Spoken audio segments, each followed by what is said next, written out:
Praise the lord. పరిశుద్ధుడైన యేసుక్రీస్తు వారి నామములో అందరికీ వందనాలు. అందరు ఎలా ఉన్నారు? బాగున్నారా? దేవుని యొక్క వాక్యం కోసం కనిపెడుతున్నారా? వాక్యాన్ని చూద్దాము. మార్కు సువార్త 9వ అధ్యాయం 43వ వచనము. నీ చెయ్యి నిన్ను అభ్యంతరపరచుని యెడల దానిని నరికివేయుము. If you hand causes you to stumble, cut it off. Mark chapter 9 verse 43. వాక్యం విన్నప్పుడు మనకి సడన్ గా భయం వేసి ఉంటుంది. ఏంటండి మీరు ఇలా చెప్తున్నారు? మా చెయ్యి మమ్మల్ని అభ్యంతరపరిస్తే దాన్ని నరికేయాలా? మనం చెయ్యి లేకుండా బ్రతకాలా? మాకు చెయ్యి అవసరం లేదా అనే ఆలోచనలు బహుశా మీలో వచ్చుండొచ్చు. మీ చెయ్యి మిమ్మల్ని అభ్యంతరపరిస్తే దాన్ని నరికివేయని వాక్యం సెలవిస్తుంది కదా. అంటే దాని అర్థం నిజంగానే చెయ్యి నరికేసుకోండి, కాళ్ళు నరికేసుకోండి, కళ్ళు పీకేసుకోండి, లేదా నాలుక మాట్లాడుతుంది కదా పాపం అని చెప్పి నాలుకని కట్ చేసేసుకోండి అనే మూఢాచారమైన సిద్ధాంతం కాదు ఇది. దేవుడు చాలా సుస్పష్టంగా సెలవిస్తున్నాడు. మనకి దేవుడు రక్షణ ఇచ్చిన తర్వాత, మనం రక్షణలో కొనసాగుతున్న తర్వాత, నిత్య జీవంలోకి వెళ్లాల్సిన మనం వెళ్లకుండా ఆపేవి కొన్ని మనలో ఉన్నాయి. వాటిని మనం తీసేసుకోవాలి. అది ఏంటి? ఈరోజు దేవుడు అడుగుతున్నాడు, వాట్ ఈస్ దట్? ఏది నిన్ను నిత్య జీవంలోకి వెళ్లకుండా ఆపుతుంది? ఏది నిన్ను నిత్య నరకంలోనికి అనగా ఆరని అగ్నిలోకి వెళ్ళేలా ప్రేరేపిస్తుంది? అది నీకున్న చేతులా, నీకున్న కాళ్ళ, అది నువ్వు చూస్తున్న చూప, అదేదైనా కావచ్చు. దాన్ని ప్లీజ్ తీసివేసుకోండి అని దేవుడు చెప్తున్నాడు. అనగా ఆ చేయి ద్వారా జరుగుతున్న పాపము, ఆ కాలు ద్వారా జరుగుతున్న పాపము, ఆ కనుల ద్వారా జరుగుతున్న పాపము, లేదా నీలో ఉన్న కోపము, లేదా నువ్వు మాట్లాడుతున్న మాటలు ఏవైతే ఉన్నాయో, ఏదైతే నిన్ను అభ్యంతరపరుస్తున్నాయో, ఏవైతే నీ యొక్క ఆత్మీయ జీవితాన్ని ఎదగకుండా చేస్తున్నాయో, ఏవైతే ఈ లోకంలో నీకున్న సాక్ష్యాన్ని తీసివేస్తా ఉన్నాయో, నిన్ను ఒక నిందితుడిగా, నిన్ను ఒక అబద్ధికుడిగా, నిన్ను ఒక వ్యభిచారిగా సృష్టిస్తున్నాయో, వాటిని నీలో నుంచి తీసివేసుకోవాల్సిన అవసరం ఈరోజు ఉంది. దానికే దేవుడు మాట్లాడుతున్నాడు, నిన్ను అభ్యంతరపరిచేది ఏదైనా సరే దానిని నువ్వు తీసేయ్. కొన్ని బైబిల్లో మనకి ఎగ్జాంపుల్స్ గా ఉంటాయి. నీ కోపము, మనలోని కామకత్వము, వ్యభిచార క్రియలు, అత్యాశ, నేత్రాశ, శరీరపు డంబము, జీవపు డంబము, ఇంకా ఇలా చూసుకుంటూ పోతే అనేక రకమైన విషయాలను గురించి దేవుడు మాట్లాడుతున్నాడు. వాట్ యు హ్యావ్, ఏది ఉంది నీకు దీంట్లో? ఈ జీవపు డంబం ఉందా? శరీరాశ ఉందా? అది ఒకవేళ నిన్ను నరకానికి అనగా నిత్య మరణానికి ప్రేరేపిస్తుందా? దాన్ని తీసేసుకో.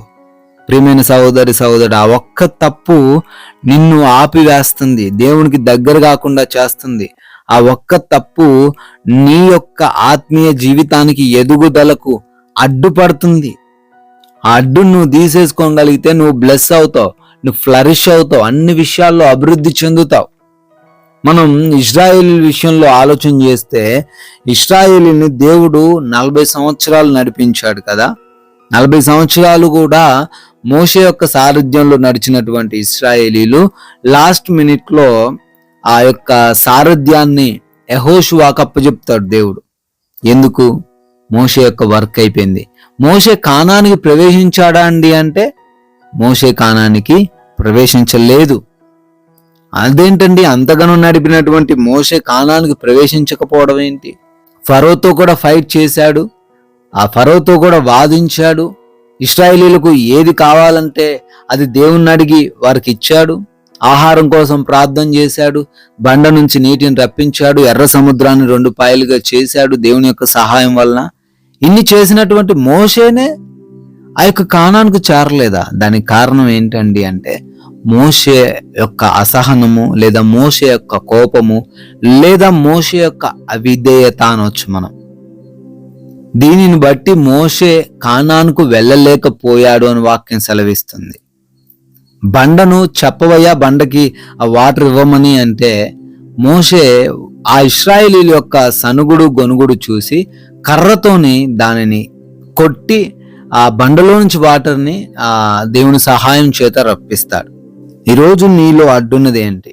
మోషే ఒక కోపం లేదా అసహనం, అవిధేయత వలన ఒక్కసారే కానాన్లోకి వెళ్ళలేకపోయాడు. ఈరోజు మనలో ఉన్నది కూడా మనం తీసేసుకోవాలి, తొలగించుకోవాలి. నరికి వేసుకోమంటే నిజంగానే నరికి వేసుకోవడం కాదు, కానీ ఈరోజు మనలో ఉన్న పాపము, మనలో ఉన్న కోపము, మనలో ఉన్న బూతు మాటలో, మనలో ఉన్న ఇంకేదైనా కావచ్చు. ఈరోజు నీకు ఏదైతే అది ఉందో, కామకత్వం ఉందో, వ్యభిచార క్రియలు ఉన్నాయో, వ్యసనాలు ఉన్నాయో, బెట్టింగ్స్ ఉన్నాయో, ఇవన్నీ కూడా నీకు ఆత్మీయ జీవితానికి అడ్డంగా ఉన్నాయి కనుక సహోదరి సహోదరుడా, ప్లీజ్ వాటిని నీ నుంచి తొలగించుకో. నువ్వు ఖచ్చితంగా బ్లెస్ అవుతావు. నీ కుటుంబంలో, నీ యొక్క వ్యాపారంలో, నువ్వు చేస్తున్న ఉద్యోగంలో, నువ్వు ఉంటున్న ప్లేస్లో నీకు ఖచ్చితంగా ఒక మంచి నేమ్ వస్తుంది. గొప్పగా ఆశీర్వదించబడతావు. గొప్పగా దేవుడు నిన్ను లేవనెత్తుతాడు. దేవుడు చెప్పినట్లు జీవించు, ఆయనే నీకు సహాయకరంగా ఉంటాడు. ఈ మాటలు దేవుడు దీవించును గాక. మీకోసం ప్రార్థిస్తాను. అందరూ కూడా ప్రార్థనలో ఏకీభవించండి. జీవం కలిగిన దేవా స్తోత్రాలు, జీవాధిపతి వందనాలు నాయన. ఎస్ లార్డ్, మాకు అడ్డుగా ఉన్నదేంటో తండ్రి మేము పరీక్షించుకుంటున్నాం నాయన. ఆ అడ్డు ఏదైతే ఉందో ప్రభు, ఆ అడ్డును తొలగించుకునే కృప దయచేయండి. అవునయ్యా, మా కోపము, మాకున్న అయా బలహీనతలు, మాకున్నటువంటి చెడు వ్యసనాలు, పాపపు అలవాట్లు, చెడు స్నేహాల నుంచి విడుదల దయచేయండి తండ్రి. దాని వలన మేము నిత్య జీవానికి పాత్రులుగా కాకుండా, ఆగిపోకుండా అయ్యా వాటిని తొలగించుకొని నిత్య జీవంలో పాలి భాగస్సులయ్యే కృప దయచేయమని అడుగుతున్నాం. సహాయం దయచేయండి, కృప దయచేయండి. ప్రతి విషయంలో మీరే తోడైండండి. జ్ఞానంతో ప్రతి బిడ్డను నింపండి తండ్రి. ఈ సమయంలో ప్రార్థనలు ఏకీభవిస్తున్నా ప్రతి బిడ్డను బట్టి పేరు పేరున అడుగుతున్నామయ్యా, వారిని దీవించండి. అనేకమైన అనారోగ్య సమస్యలు వారికి ఉన్నాయి తండ్రి. అనారోగ్య సమస్యల నుంచి విడుదల దయచేయండి. మంచి ఆరోగ్యం దయచేయండి తండ్రి. వ్యాధి బాధల నుంచి విడుదల దయచేయండి. దురాత్మ క్రియల నుంచి విడుదల దయచేయండి.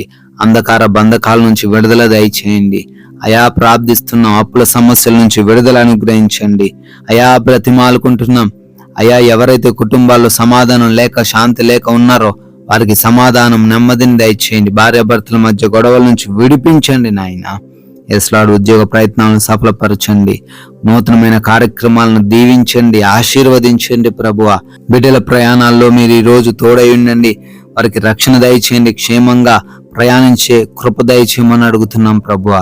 ఎస్లాడు ఈ రోజున తండ్రి బిడ్డల యొక్క ప్రతి పనిని బహుగా దీవించి ఆశీర్వదించమని, మీరే ప్రతి బిడ్డ ద్వారా మహిమ, ఘనత, ప్రభావాలు పొందుకోమని బ్రతిమాలుకుంటున్నాం. ఆయా గర్భఫలం లేని ప్రతి బిడ్డకు కూడా యేసు నామములో గర్భఫలం దయచేయమని, ఇంకా ఏ అవసరతలు, ఏ అక్కరతలు ఉన్న వాటన్నిటిని మీ పాసనదిని పెడుతుండగా వాటన్నిటిని మీరే దయచేసి మహిమ పొందుకోమని అత్యున్నతుడైన యేసుక్రీస్తు వారి జీవం కలిగిన నామంలో ఈ ప్రార్థన అడిగి వేడుకుంటున్నాం తండ్రి. ఆమేన్.